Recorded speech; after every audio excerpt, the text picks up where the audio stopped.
નમસ્કાર મિત્રો. Friendship, Facebook ફ્રેન્ડશિપથી થયેલ પ્રેમ અને ત્યારબાદ એ જ પ્રેમનો અંત મોત. રાજકોટ પોલીસને એક લાશ મળે છે, જે લાશ મહિલાઓના કપડામાં, મહિલાના પહેરવેશમાં હોય છે. પરંતુ ચોંકાવનારી વાત ત્યાં છે કે મહિલા નહીં, એ પુરુષ હોય છે. તો એ મહિલાના કપડામાં એની લાશ શું કામ મળી, કેવી રીતે મળી, અને એ ઘટનાનું રહસ્ય શું છે, એની વિગતે વાત આજની ક્રાઇમ સ્ટોરીમાં. એ પહેલાં આપ ગુજરાત તક જોઈ રહ્યા છો. આપની સાથે હું જ્યોતિકા.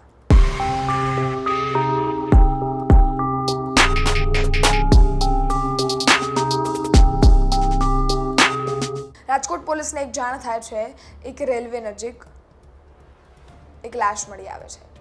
એ લાશ મળી આવતા ચકચાર મચી જાય છે.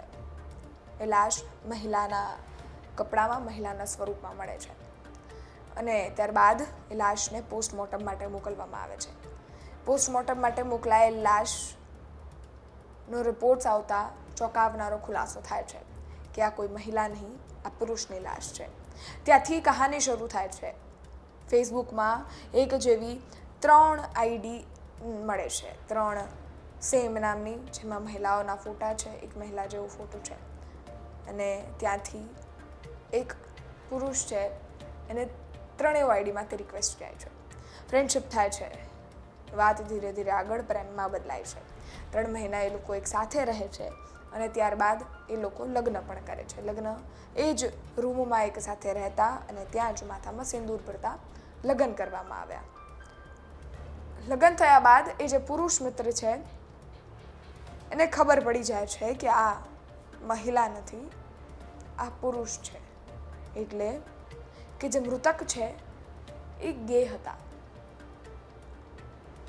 ગેનો મતલબ જેને એક પુરુષ પ્રત્યે ફિલિંગ હોય એ આવી શકે. એ પુરુષ જ હોય પણ એમને પુરુષ પ્રત્યે પણ ફિલિંગ્સ આવી શકે છે, આવતી હોય છે. અને ત્યાંથી એ આ આખી ઘટનાએ રૂખ લીધો. એમને ખબર પડતા એ ત્યાંથી એ ગામ છોડી જતા રહ્યા અને ત્યાંથી જ આ ઘટનાએ શરૂઆત લીધી. બંને પીછો કરે છે એકબીજાનો.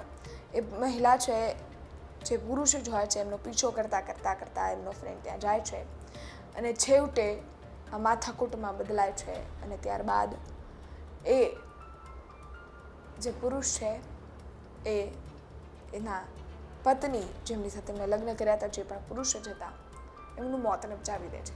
માથા પર પથ્થર મારી, તીક્ષ્ણ ઘા મારતા એમની હત્યા કરવામાં આવે છે. આ ઘટનાની તપાસ પોલીસે ચાલુ કરી અને તપાસ કરતા પોલીસને શું ખબર પડી, સાંભળો. રાજકોટ ગ્રામ્ય જિલ્લાના સાપર પોલીસ સ્ટેશનમાં પોલીસ સ્ટેશનથી આશરે 4 કિલોમીટર દૂર વેરાવળ ગામની સીમમાં મસ્કત ફાટક પાસે એક ઓટો એન્ડ રિંગ કારખાના છે. ત્યાં રેલવે ટ્રેકની બાજુમાં એક ડેડ બોડી મળી આવેલ. જે ડેડ બોડીને ઇનિશિયલી જોતા એવું લાગતું હતું કે આ કોઈ ફિમેલની ડેડ બોડી છે. પછી એનું પોસ્ટમોર્ટમ કરાવવામાં આવ્યું તો આ મેલ હતો, પુરુષની ડેડ બોડી હતી અને એને શિરમાં ઈજા હતી. તો પોલીસ સ્ટેશનમાં ઇનિશિયલી એડી દાખલ કરવામાં આવી હતી. પછી આ એડીને મર્ડરમાં કન્વર્ટ કરવામાં આવેલ અને પછી આજુબાજુના સીસીટીવી વગેરે જોયા તો આરોપી જે છે એને પકડવામાં આવેલ. આરોપીનું નામ પિયુષ છે અને પિયુષ ગાજીપુર યુપીનો રહેવાસી છે. આમાં સ્ટોરી એવી છે કે આ જો આરોપી પિયુષ છે, આ હૈદરાબાદમાં કામ કરતો હતો. એલ્યુમિનિયમની જો વિન્ડો છે એને તૈયાર કરવાનું. અને આ દરમિયાન એની ફેસબુકથી મુલાકાત એક ચંદન કુમાર નામની ફેસબુક આઈડીથી એની પાસે રિક્વેસ્ટ આવી. એમાં બીજી ફેસબુક આઈડી હતી, એમાં નિશા કુમાર નામ લખેલો હતો અને એક પૂનમ નામની ઇન્સ્ટાગ્રામ આઈડી. આ ત્રણો પર સેમ ફોટોઝ હતા અને એની પાસે રિક્વેસ્ટ આવી, મેસેજ આવ્યા.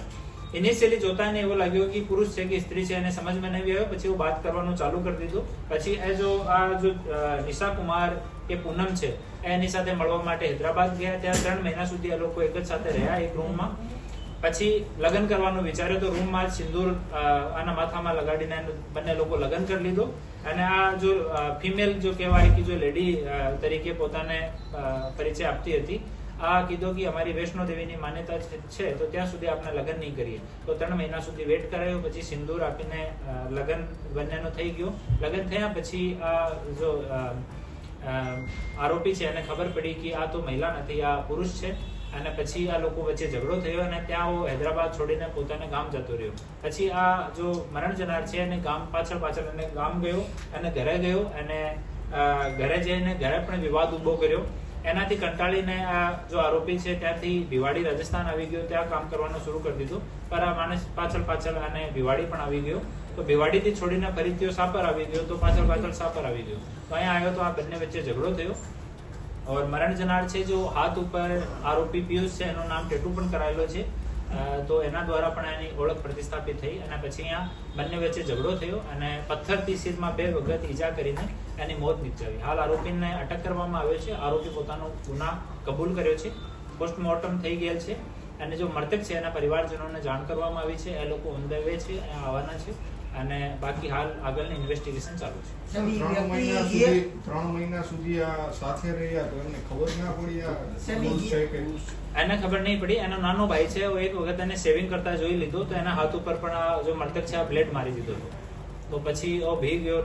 જો નાનો ભાઈ હતો એ પણ કઈ બોલ્યો નથી. સર સમલૈંગિક સંબંધો કે એવું કઈ સામે આવ્યું? એવું કહી શકાય. હાલ આગળની પૂછપરછ આમાં ચાલુ છે. સાહેબ ઈ કહો કે ગે થવાની પ્રવૃત્તિ એવું કઈ પ્રાથમિક તપાસમાં સામે આવ્યું છે? એવું જો આરોપી છે એના જણાયા મુજબ જો મૃતક છે આ ગે પ્રવૃત્તિનો પુરુષ હતો. લેડીઝના જ કપડા પહેરીને લેડીઝના આના સોશિયલ મીડિયા હેન્ડલ ઉપર જેટલા ફોટો છે એ બધા લેડીઝના કપડામાં છે. લેડીઝની જેમ જ શૃંગાર કરે છે, લેડીઝની જેમ લાંબા વાળ રાખે છે અને 2-3 જીન્સ એક સાથ પહેરે છે તાકી એનો જો ફિઝિક છે એ લેડીઝની જેમ દેખાય. ના એમાં પૈસાની માંગણીનો નથી. બહુ મતલબ જો આરોપી છે એના પ્રતિ બહુ આસક્ત હતો અને આરોપીને છોડવા નહીં માંગતો હતો મૃતક. તો એનો કન્ટિન્યુ 1 વર્ષ સુધી ફોલો કર્યો.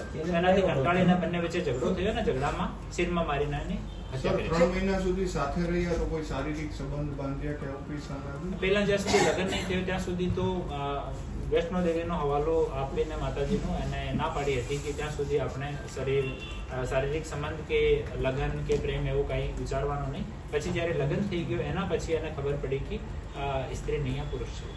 આપણે સાંભળ્યા પોલીસ અધિકારીને જેમણે સમગ્ર બાબતે વાત કરી. સમગ્ર ઘટના શું હતી, કઈ રીતે ઘટી હતી એ આપણને સમજાવી.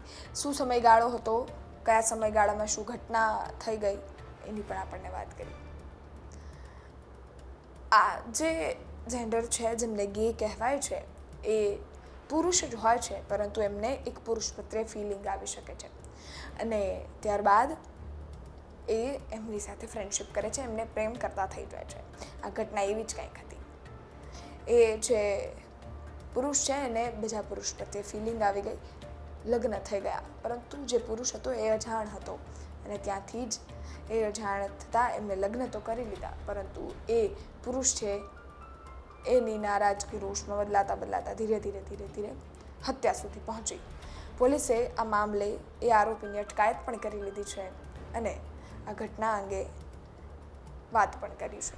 આપનું શું માનવું છે આ ઘટના અંગે? કોમેન્ટ ચોક્કસથી કરજો. તમારા અભિપ્રાય કોમેન્ટ બોક્સમાં જણાવજો. ફરી મળીશું આવતીકાલે ગુજરાત તકના ક્રાઇમ શો સાથે. ત્યાં સુધી સજાગ રહો, સુરક્ષિત રહો, ગુજરાત તક જોતા રહો. ધન્યવાદ.